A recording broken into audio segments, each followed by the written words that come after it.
Meals cooked at homes are always very good for me.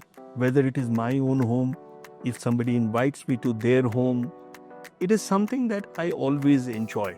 I promise you, eaten so many good food, so much of good food in people's home, which are cooked with so much of love and care and attention to detail that it is unbelievable. Coffee, we know to how to drink it, but you can use it in so many ways with food that it is unbelievable.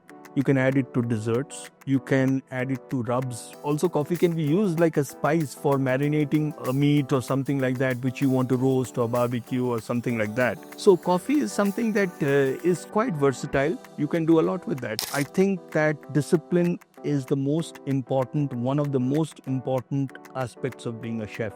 Without discipline, nothing can work properly. Discipline always helps in enhancing creativity. You tend to do things that you want to do in a disciplined manner.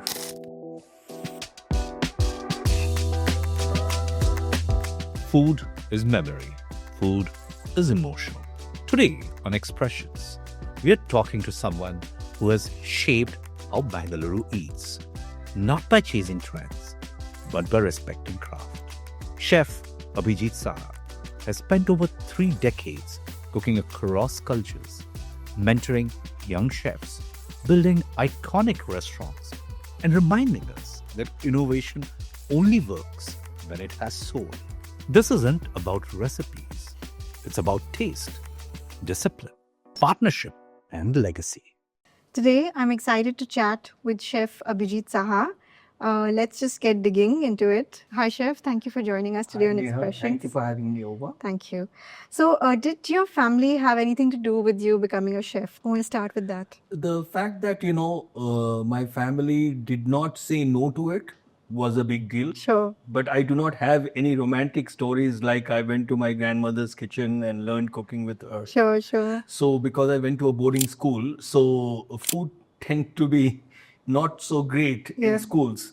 So maybe internally that was one of the reasons that may have not consciously but driven me towards spending for myself in terms of good food. Sure. So maybe being a chef was not totally ambition or intended way of creating a career, but it happened because of the way that life moved on in the hostel, etc. So, when you think of your growing years in Siliguri, what were the core ingredients of life there? When be it food, people, moments that shape you and flavor you who you are today? So my father has been posted in the northeastern region of India as well as Bengal. And this includes Assam, Bengal, as well as parts of Bihar and all of that.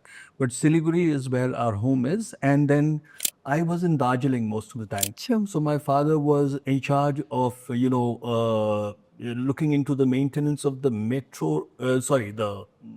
the toy train that ran between, New Jalpaiguri and Darjeeling. Sure. So he was he spent a lot of time in doing that project. As far as the ingredients and food and the way of cooking is concerned, though Siliguri and Darjeeling are very close to each other because I went to school in Darjeeling. Sure. So the cuisine changes drastically. So there is a great mix of cuisine which is available in Siliguri. You have people from all parts of India there, especially the northeast. Yeah. So you'll also have people from Nepal, Darjeeling, then Bhutan, then you'll have people from Bangladesh and then India. So it is a amazing Interesting mix. food hub, if you say, in homes. It is not commercialized yet in terms of the way that it is supposed to be. But Darjeeling again is a different place. Kurseong, Darjeeling, that's a different place. There the food becomes more hill station like. You get momos, thuppa, etc. Yeah. Whereas in Siliguri, it can range from Bengali food to, food that is from the hills to Bhutanese food to, Assamese style. So there is a great range of mixing of these cuisines and styles of cooking. And ingredients are always very good because the weather conditions are very nice. Favorable. Being in the foothills of the Himalayas and, Darjeeling and this thing being slightly higher up. So we got a taste of different kinds of vegetables, and vegetables that grow in a colder climate, they have a different kind of taste and they have a different seasonality. So I could say that yes, I have experienced a lot of different kinds of ingredients as a child, but obviously the exotic ones that we talk about in gourmet terms and in terms of the international things, Yes. that was obviously not there. Fish, obviously, and seafood always tend to be a part of Bengali food. Yeah. And dishes like meats and vegetables which are from the hills, they tend to be a part of the cuisine in the Darjeeling and Kurseong, those regions. Sure. And tea always plays an important role, as you would know. Absolutely. So that is something that keeps me inspired all the time. Darjeeling tea. And do you miss it? No, I don't, because I drink it every day. Okay. So thankfully for Amazon, we are now, or these delivery platforms that you get online e-commerce platforms, so you get everything delivered. Yeah. So I would say now it has become more convenient, and I can choose between different estates versus just drinking from a few One. which were available in a particular store. Nice. Yeah. Very nice. Yeah. And when you came to Bangalore, what is it that you wanted to change about the fine dining scene here? Oh, it was completely a shock for me, because when I came from Delhi for the first time and I went around, I felt that Bangalore was lost somewhere in a time space where the hotels were not doing things. Having come from Delhi and been to worked in London for some time and all of that, I felt that Bangalore is stuck in a time gap in terms of food. I guess the hotels and restaurants were not doing anything new, because the customers, they didn't know if the customers would like it or not, or there's a demand for it. And the customers were not getting anything new because the hotels or restaurants were not doing something. So there was a gap. So there was definitely a great opportunity that I saw. And the Park Hotel, being, run by Miss Priya Paul, was a very forward-thinking kind of a hotel. So I thought that this is a great opportunity when I have support from, the company to do things that are new, and also the market is absolutely almost virgin to do things that, you can, create a difference. That was fabulous in terms of me coming there, and we opened, so the Park Hotel and the Leela opened almost at the same time. So it was, a sea change. Since then, I think that is the revolution that changed. That was a inflection point, I think, in terms of, the food in the city, changing from the 20th century to the 21st century. So that is how I think, and it happened in 2001 for me. So it was a perfect timing, and we really had a fabulous time, creating the new dishes and creating the changes and creating the perception about food with, restaurants like Monsoon, Italia, the Ibar, Aqua, and all of that. That was really fantastic. Yeah. And what drove you to become India's most celebrated chef? I don't think so, most celebrated or something like that. Yeah, I'm a reasonably well-known chef, and it is, I believe that because of the work that I have done over the years, that has made people notice things inside the industry and customers. So when you make a difference for people who are your guests, who are coming to dine at your restaurant or at your outlet sort of thing, and if you are able to, connect with them. So initially, right from the beginning, I have done many classes where I have demonstrated or, done a master class or something like that to connect with guests. So those are opportunities I got right from the beginning when I came to Bangalore. Yeah. So that was a great opportunity. So that built a direct customer connect. And whenever they came and experienced the food and the thing, they felt that the presentation, the style, everything was different from what they had been trying so far. And they could quite relate it to during what they were traveling, when they were eating in great restaurants abroad. So they could relate it to that. And you won't believe that, even today, there are a lot of people, day before yesterday I made, they told me they still have some of the recipes that they had learned with me. Also, can you share a challenge you faced in your journey and how you overcame it to achieve recognition in the industry? In life, you have to be very, there will be difficulties that will become in your life. It doesn't matter whether it's in your personal level or in your career. So, in my career, there have been multiple situations which I have come across, and I have never been bogged down by that. So, that is the key that one must keep in mind.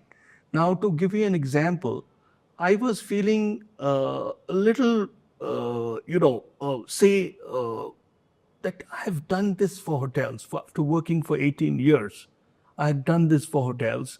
So, what could be next? And as a chef, you always have some aspiration, almost every chef, that I will have my own restaurant someday. So, taking a decision of having a very, very secure and a well known job and leaving that and to become an entrepreneur was a sort of a challenge, because that is something that it's in your mind, and there are a lot of uncertainties which you have to overcome, and you have to take that bold step and move forward. So when I left the Park Hotels, I did not have a project in my hand. I knew that what I wanted to do, but I never had a restaurant project or an investor that I already had and everything was sorted out. So I said that I will move on and then take a call that what we want to do, explore things after with a calm head and see what we need to do, and then do the work. So I think it was a good move for me, and I think people at some point in time need to take that decisive step. Yeah. Though things may be at odds, may seem at odds. Yes. And what role does feedback, both positive and negative, play in development and growth of an award-winning chef? For me, the quantum that I've learned from, working on my own, or from books, or from television, or from going to college, or on the job, is as much as I have learned from various customers and speaking to them. So, taking feedback as a learning process, both positive as well as negative, is one of the most important characteristics of becoming successful in any field, and more so in the life of a chef, because you are making a direct difference, because you are trying to interact with someone, people, which is probably one of the most wonderful and intimate experience. So, when you eat food and you really enjoy it, there is a certain degree of, thrill, or I don't know, Satisfaction, satisfaction that comes, which is unbelievable. Yeah. And if you are able to find or create that for people, that is what makes you your day as a chef. Yeah. And if you are able to create that experience. But at the same time, as you know, the term chef actually means a leader. So you lead a team of kitchen people, and the experience as a whole is about the entire team and everything going well. So there could be days where you cannot, if you're in charge of 5 restaurants, or if you're doing you cannot do everything on your own. You're only as good as your team is. So obviously, there are situations where there will be things that don't go right, but you must learn how to take that on your stride and move forward. There was a very, very difficult situation for me, and it could have led to an expulsion, me losing my job, because one of the most powerful and a well-known journalist had visited the restaurant Orient Express when I was in Taj Palace. And, whenever he would come, we would be on red alert, right? And then, there are 2 things that happened on that same table. in the early days, there used to be, jute bags, gunny bags in which you used to get the flour and all of that. So one of those things came, and then there was something else that went wrong onto that table, and then they called me, and it was a small, intimate 35-seater restaurant, and they blasted me like it was such a, the thing. But what that taught me was that, it doesn't matter how good the food tastes or how good the food, is made or presented, making sure that everything, whether it is hygiene, whether it is keeping your eyes open, whether it is, making sure that every piece of the crockery, cutlery, everything is right, Yeah. is very important. So you learn that you cannot become a great chef just by making the food well.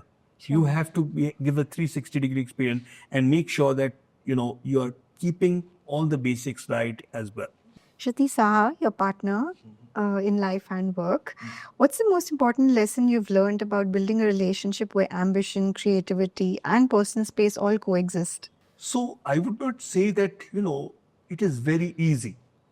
It can be very difficult at times, and we need to take breaks, especially not on a personal level but on the professional level.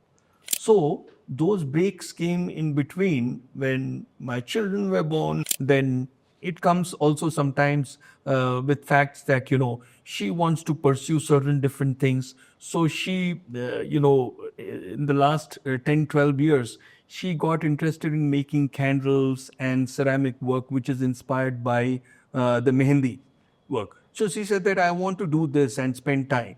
So she then decided to move towards that. So there are situations where there are disagreements, whether it be personal or in professional life. Yeah. But we have to, I guess, learn to deal with it.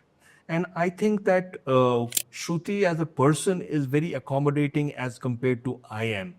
So, but I am also, I may sometimes on the face be very, stubborn, but actually I'm not. So there can be some misunderstanding. So even if you're telling me the circumstances could be such that I'm wrong, is something that I may take it positively or not so positively. So I think that, it's all good at the end of the day.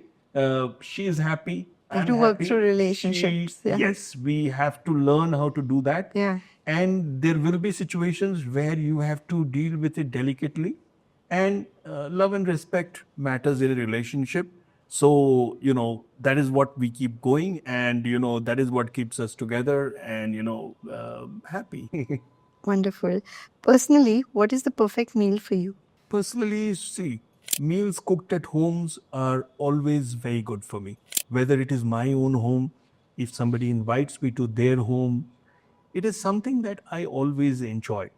And I think that in India, the variety that is possible, is unbelievable because, again, it is not only from guests, it's also by, when I get invited to people's home, they are conscious that, Yeah, a chef. chef is coming to dine with us. And so they try to put their best foot forward. Yeah. So I promise you, eaten so many good food, so much of good food in people's home, which are cooked with so much of love and care and attention to detail that it is unbelievable.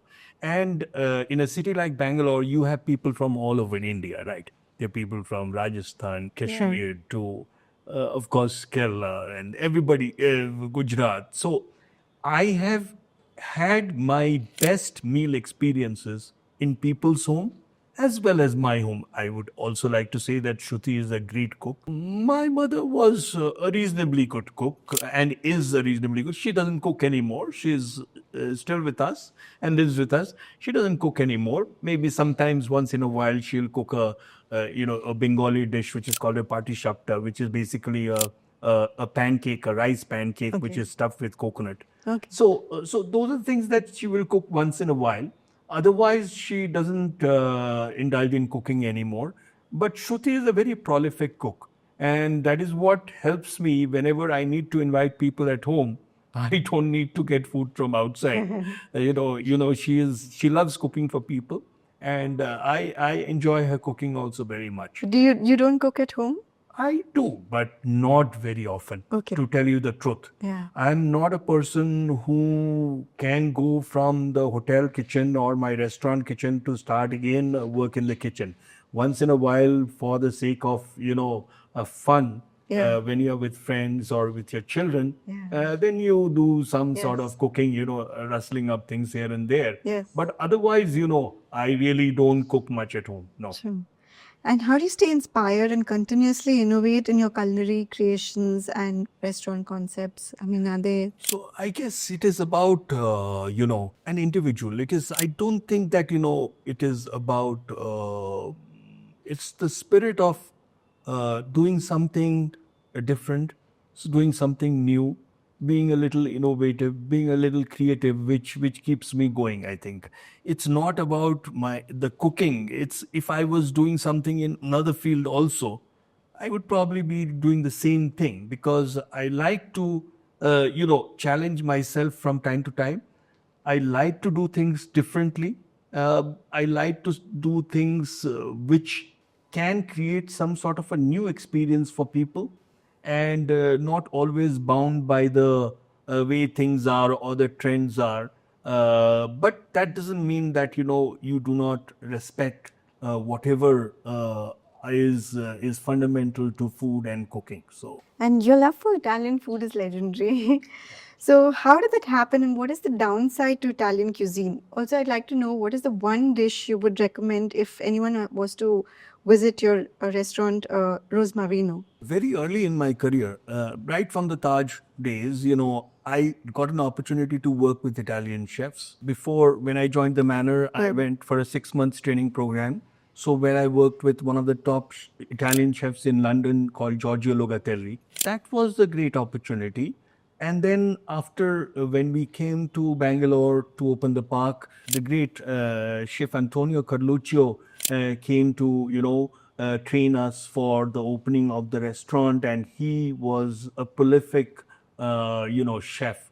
And he didn't like to call himself a chef, but he loved his knowledge about Italian cuisine was such that he could create magic with a lot of things. So I think I've always been in touch with Italian chefs who are great with what they do.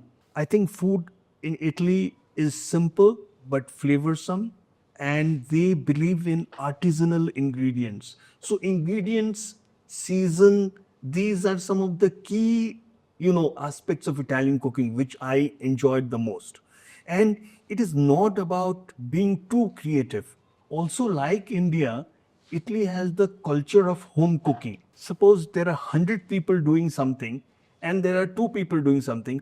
Even if two people are very innovative, they cannot do, even if the other 100 are not very innovative, they'll create so many different things that can create complexity, interesting products, and that is what it is. So India and Italy are similar in that way, because I think that both of them are known for their home cooking. Sure. So I love Italian food because of these reasons. And there is definitely a respect towards, flavor. There's a respect towards the ingredient, that is towards seasonality.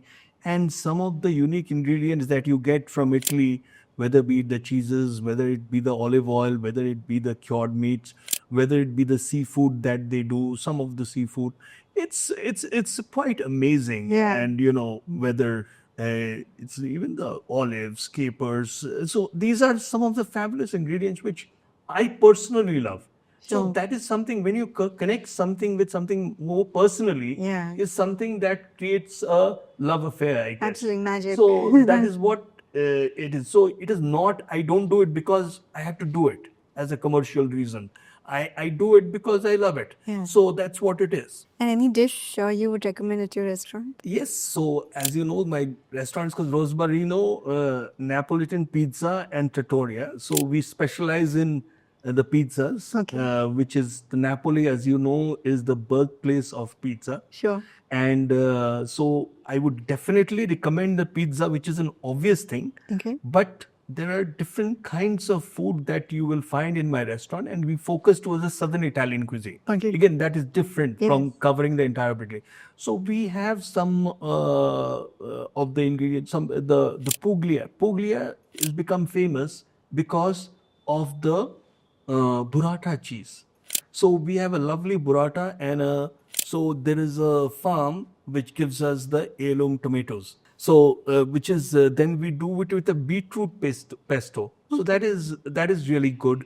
We have a farro based salad. Then of course our handcrafted pastas are there. Then also pastas which are not well known or available in other restaurants. You have more regional kinds of sauces and pastas that you will find in my restaurant. The risotto is always good. Then we have a dish which has become very popular, chicken marsala.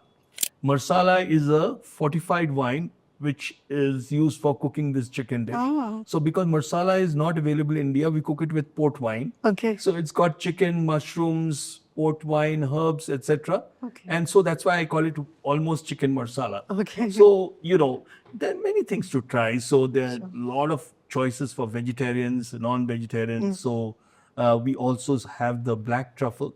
We didn't want to make the restaurant very formal. So it's a informal place where young, elderly, family, everybody can go and enjoy the food in a casual setting, but of the highest quality. Wonderful. I can't wait to go. It'll be wonderful to have you there. So, during your time as the president of the Bangalore Wine Club, Yeah. what's the most surprising and interesting thing that you've learned? It's been what a journey it was. It was fantastic, actually, more unbelievable. My love for wine is also very deep because I studied, enology in Johnson Wales University. And for me, as a chef who has been dealing with French, Italian cuisine, I was always told that the wine is as important for the food. So I used the best of both resources, my knowledge about wines and my knowledge about food, to create experiences. We did approximately 13 to 14 events that year, and that was one of the highest that any committee had done. So even if you're a president, you always have a committee which is with you. Sure. And you work as a team.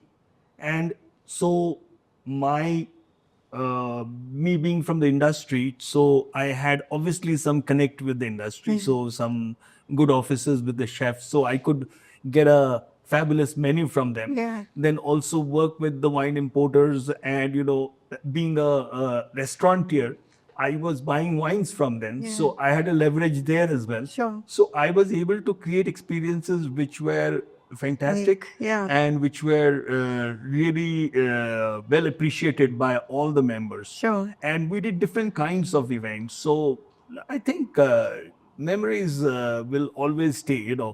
As I said, that I like to make the most out of any opportunity that I get, and we do it sincerely and do it in a manner where it benefits the people who are going to be experiencing it.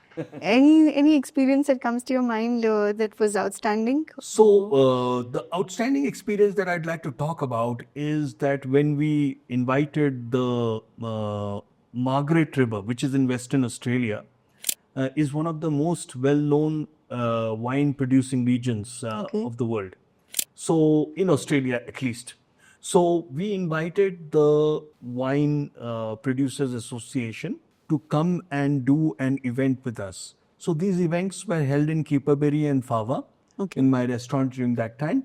And then what we did was we did workshops on culinary tourism. We did master classes on wines with very, very well-known winemakers from there. And then there was multiple wine dinners that we did. We also got seafood, which is very high quality from Australia, from that region, from the Margaret River region. And it was a fabulous experience. So we had a great time. So there were multiple activities, 7 winemakers, 8 winemakers. Our friend Matt, he helped us a lot in organizing this. And the Australian government got involved. So it was fabulous. Yeah. Sure. Where's the most memorable place you've enjoyed a glass of wine? So there are many, but I think that one that stands out is Shruti and me. We had gone to Spain and we had done a tour, a wine tour of Spain. So we went to Barcelona and then we went to San Sebastian and all of that. In San Sebastian, there's an island which is away from the Main place. main this thing. And then there is a small restaurant that is there, and then you have wine and certain dishes. So the sun was about to set, and we were sitting there. There were birds hovering around, and then we ordered a paella and a bottle of wine. So it was a wine from La Rioja, and which is where San Sebastian. It is a very close to that. Okay. And then we really, really had a great time. Yeah. So it was one of the most wonderful experience. And you're an acknowledged wine expert. So I'm sure all of us would like a recommendation or three from you. So there's so many wines that I could recommend. So, India today is, really moving forward in terms of quality. In terms of quality of wine that is being produced today, India is excellent. So some of the wines that we get to drink today, we couldn't have thought about it 10 years ago. So that is also very good. So, but if you talk about international wines, if you talk about Italy, there will always be the Amarones, the Brunello di Montalcinos, and all of these things will be there. Then you have the famous wines which are from the Bordeaux, Burgundy regions. Then in Spain, you talk about La Rioja, Ribera del Duero, and then you're talking about also Catalonia. So there are various wines, but if you ask me to name two or three of my favorite wines, they may not be the most expensive or this thing that I have had. So I think that a Super Tuscan is something that I have always enjoyed, and it is quite this thing. Say a Sassicaia or a Tinenello is something that I've always loved, and an Amarone. So these are two of my favorite wines from Italy. Then from France, I love wines from both Burgundy, Bordeaux, as well as I also love wines from the Rhone Valley. Okay. So I have done extensive tours of all of these regions, and so that way I would like to say, yeah, you must try certain wines, which is like, say, a Côte Rôtie, which is from the Rhone Valley. I also would like to recommend certain wines which are from Spain. Like, for example, you can try a wine which is from one of my favorite wineries in Spain. It is called Marqués de Riscal. So there is a red Rioja that they make. So it's a lot of wines that you can get. So also I had the opportunity to visit some of the wineries which are in Tuscany. There's Brancaia, then there is wines which were made from Quechabella. So these are great wines. I also went to Margaret River, as I told you. There are many wineries which are really excellent. So they're in Vas Felix. I'm also talking about wines which are available in India. So there is Leuven Estate. Yeah. So these are some of the well-known wineries from that area. So you've lived in worlds of extreme discipline, right from boarding school to professional kitchens. Did discipline ever feel like it killed creativity, or did it actually save it? While I'm very disciplined person, most of the time I can also be indisciplined at times. I think that discipline is one of the most important aspects of being a chef or being in any profession for that matter. Without discipline, nothing can work properly. It is a misconception that discipline can kill creativity. Discipline always helps in enhancing creativity because you are disciplined. You tend to do things that you want to do in a disciplined manner. So even creativity is approached with discipline, not without discipline. Yeah. So I do not claim to be the most disciplined person in the world. I would like to do more in terms of being disciplined. But there are times when extremely disciplined and more disciplined than what I need to be. Also, you've cooked for world leaders and icons. But be honest, whose approval mattered to you most? Was it the global leader or a regular guest who enjoyed your meal? See, there's a certain, happiness about, cooking, as I told you. If you see the smile on the face of a Yeah. customer, it doesn't matter who it is, Yeah. it makes you happy. Yeah. But we always look for different opportunities in life. So, Absolutely. whether it is about, feeding a world leader or being a part of that, it's an experience of that Yeah. that matters. Share There's some a sense of experiences. pride. So, I still remember that, this happened mostly when I was working with the Taj because, world leaders don't come to stand alone. They have taught like this thing.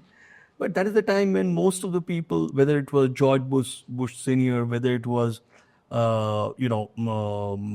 Margaret Thatcher, so they all used to stay at the Taj, and we used to always have some events that were related to these heads of state.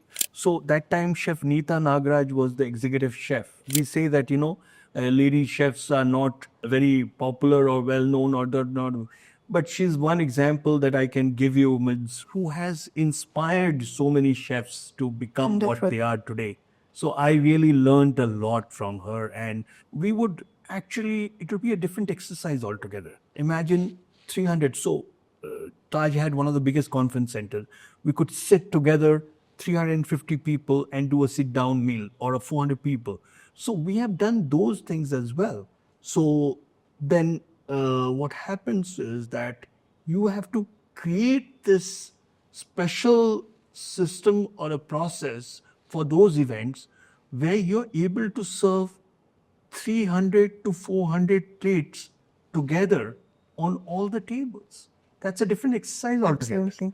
But it's definitely a joy because that many of the times, because of security reasons, and the sense of arrival is from the backside. So the kitchen, we would all line up in the kitchen Yeah. and see them very up close and Yeah. personal. Yeah. So that used to be very good. And one of the things that George W. Bush did was Chef Mita was standing there and he took out his, pin, Lepo pin, and then, put it on her. So, even watching that is such a Yeah. such a joy, Absolutely. So for us, for me, as I believe that whether you are down the order in the team or in the, you must enjoy every moment. Yeah. It doesn't matter that you have to be the head chef or you have to be the celebrity chef. Yeah. But the other joy was, which gave me a lot of pride, was when I was chosen to be one of the chefs for the India was opening up. Indian economy in the 90s was opening up.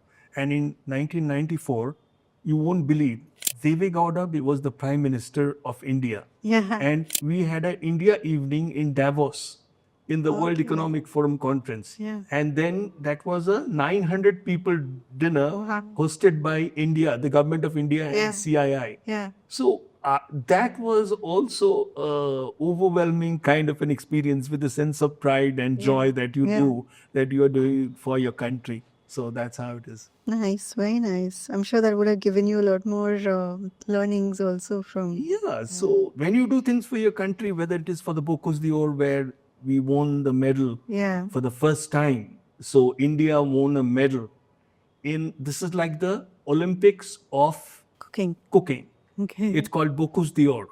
And you participate not as an individual, but you participate as a country under the flag of your country. Sure. So I was the coach and mentor for the team from India. So my team from my restaurant, we went and participated in the India round. 7 teams participated. We won that. Yeah. And then we went to Guangzhou, China for the Asia Pacific round. And that was also such an amazing experience. 7 countries, and we were one of them. And there were 2 dishes which we had to prepare. One was called dish on a plate, and one is called dish on a platter. Okay. And then we won the award for the medal for the best dish on a platter. So It's a that pride will always thing, stay huh? a memorable Yeah, thing. So whenever you do absolutely. things under the flag of the country, that is the best times of being a chef or being anything, There's nothing more proud than that. Can be more proud than that. Absolutely. You are a person of enormous influence. So, if you could inspire a movement that would bring the most amount of good to the most amount of people, what would that be? Maybe your idea could trigger something. So there has to be a connect. That we are working in silos in many cases. We are not bothered about the environment or the food that is being produced and we are serving. There has to be this connect that Yes. has to be built to create the sustainable dining, process in the entire world or in India at least. We have to do that because we have to connect with the farmers, with the chefs or the food service industry and the guest. So this connect is of utmost importance.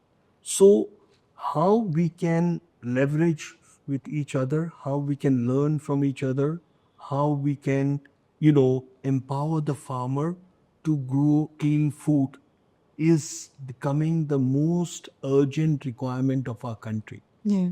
We must also give up convenience for the sake of eating food that is good and healthy. You don't know because you may be eating something that is looking very green and lovely, some lettuce salad or some broccoli or something. You don't know what's been sprayed with yesterday. Yeah. So it is very critical. India was always an organic agricultural country. I'm not saying we can go back to organic again. Yeah. We have to do it chemical free. Yeah. So this is my biggest goal in my life from here onwards. So obviously this cannot be done in a very unorganized or a very simplistic manner. It needs a certain kind of a disciplined status setup which we can create. And there is something that I have in my mind that I would like to do in terms of both transferring the skills and knowledge of Indian cuisine and collaboration between farmers, chefs, and the guests. Sounds So very that is something interesting. that I want. We hope to see that coming up soon. So that is obviously something I cannot put a timeline to it, but I would like it to happen in the next 2 or 3 years. If you were a food and wine pairing, what would you be? And how would it describe your personality? So food and wine pairing would be something which is, I love good red wine and which are intense in flavor and can pair with good food, which could be so for example, I had given up eating meats a few years ago, maybe 7-8 years ago. But if there's an opportunity today, so I would have probably tried to eat a duck with a Pinot Noir, which is one of my favorite wine grapes. Okay. So Pinot Noir is the main grape, red wine grape from France's Burgundy region. Okay. And duck and Pinot Noir is a combination which is quite amazing. Okay. But at the same time, if we talk about vegetarians, there's one dish that is very difficult to pair with this thing that is very difficult to pair with wine. So that is an asparagus. I love asparagus with hollandaise, which is a very beautiful light dish. Yeah. But I think I can pair that very well again with a Chablis, which is from Burgundy region. So I think there are different things that you can do. It also depends on your mood. Yeah, absolutely. So I want to ask you, fun way, what do you think one can do differently with coffee? What can I do with coffee? Oh, there's a lot that you can do with coffee. Currently, I am consulting for a coffee brand as well, a Okay. cafe brand, which Okay. is the Third Wave Coffee. As well. Okay. And, I'm trying to create a line with them, which is called coffee-based food.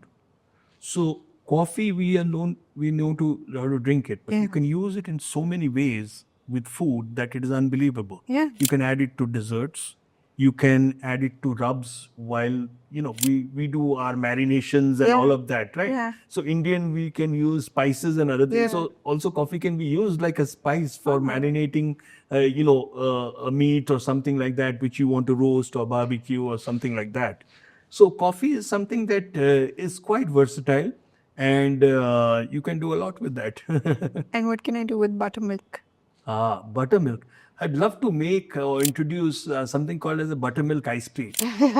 So it is one of my favorite drinks. So having lived in Bangalore for so many years, buttermilk is something that is so fabulous that it's unbelievable. So I love it. And yogurt I love. So buttermilk makes it even more delicious. I think I'd like to make like you make a sweet kulfi with a milk which is pretty heavy. You make a kulfi with buttermilk, which is light. It's like a popsicle. And buttermilk can also help in, creating so many cooking things. Instead of adding yogurt, you create the buttermilk recipe mixture and then you add it to the dish. I think it will be more flavorful than just adding yogurt. Brilliant idea, actually. Yeah, so you can do that. So, quick debate between classical technique, char grilled, rustic flavors, and traditional food dressing in modern presentation. What do you think actually matters more today? Technique, fire, storytelling? As a chef, all of it matters. Okay. You cannot be biased as a chef. Okay. If you're working with, it's like, that would be a disservice or disrespect to your profession. And I think we must learn from the past and move towards the future because there was someone who created certain rustic and flavorful dishes in the past. We are able to enjoy that today. It is also our duty as chefs to create things that are slightly more modern and in line with today and maybe more futuristic. That is the natural evolution. Sure. That is what. Doesn't matter what field it is. So what was well known or very modern for a certain time is today probably something that is classic or something that is this thing. It has its own charm, and doing new things also has its own charm. Unless there is variety, what is it about food? It doesn't matter you're meeting the most creative food or the most rustic food. If you try to eat it every day, it sometimes can be boring. And especially when you want to eat out, you don't want to have the same experience all the time. That is one of the most important things about eating out, right? So sometimes you are limited in your home to make certain things because of you don't want to buy all kinds of ingredients and do all of that. So when you are going out, it is about experiencing the variety in it all its glory. So sometimes you will enjoy something that is rustic, sometimes you will enjoy something that is creative. So I do not have a bias towards any of those. I love cooking and eating myself, both modern as well as, something that is classic, something that is well made in a very old school style. And that is something that you cannot not love, say, a dish which is so well made in the past and time tested. And at the same time, you have to progress forward. Absolutely. My last question to you. What would you tell a young cook eager to achieve your level of fame? I don't know. They should become better than me, for sure. So there are 2-3 things. One is very important is you have to be clear in your mind what you want to do. Discipline, as I said earlier, also is very, very critical. You also asked me the question about feedback. That is also trying to understand the feedback.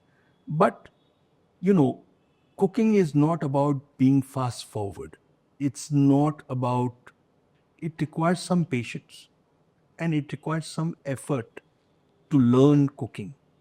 And once you have created a base, the world is your oyster. So be patient. Don't try to hurry up. Try to absorb as much as you can and learn, because today the opportunity for learning is unbelievable. Do not try to be the Instagram chef in the beginning itself. Sure. Even if you want to be, nobody is stopping you. But don't try to jump the gun or the steps that makes you a strong chef. And there is no reason for you to be successful. Today, places or chefs are becoming popular just because of one dish that they make. And then there are chefs which are making 100 dishes are still not doing well. So the extreme variety that is available or paths that are available is really, really, really exciting. So keep the spirit and the energy in the initial stage going. Be patient, learn slowly, and then excel in whatever you do. Perfect. Thank you very much for your time today. I mean, I think I've learned so much from you today. Thank you very much. Thank you. Thank you. Today's conversation reminds us that great food isn't about noise, it's about honesty. Chef Abhijit Saha's journey shows us that discipline, patience, and purpose never go out of style. This was Expressions, where stories are shared, not rushed. Until next time, keep expressing.